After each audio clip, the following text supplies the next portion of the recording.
Tomoko pressed forward through the maze, her eyes darting around as she tried to anticipate the next obstacle. Her heart was racing with excitement and fear, and she could feel sweat starting to bead on her forehead. She knew that this was only the beginning of her journey, and that the challenges that lay ahead would only get more difficult. As she turned a corner, she saw a figure standing in front of her. It was a young boy, about her age, with shaggy brown hair and a determined look in his eyes. He wore a simple white shirt and black pants, and he held a gleaming sword in his hand. "Who are you?" Tomoko asked, eyeing the sword warily. The boy grinned, twirling the sword in his hand. "Name's Bam," he said. "25th Bam. And you are?"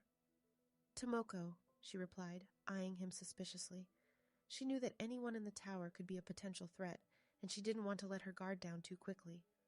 Bam seemed to sense her unease, and he lowered his sword. "Don't worry, I'm not here to fight," he said. "I'm a regular like you, just trying to climb the tower, and from the looks of it, you've got some serious skills."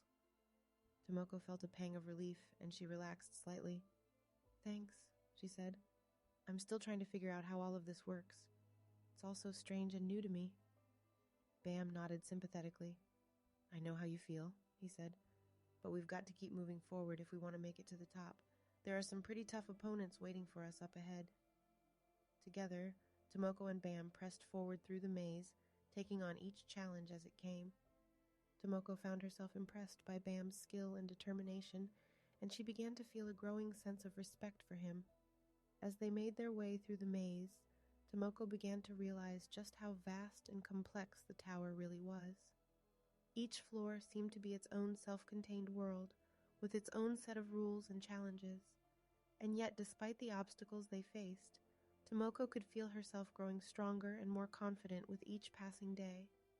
Finally, after what felt like an eternity, they emerged from the maze and found themselves standing before a massive spiral staircase that seemed to stretch up into the clouds. At the top, Tomoko could see a glimmering light beckoning her forward. "That's the way to the next floor," Bam said, his eyes shining with excitement. "Are you ready?" Tomoko took a deep breath and nodded, summoning her water magic once again. With Bam at her side, she began to climb the staircase, determined to see what lay ahead and make her mark on the tower.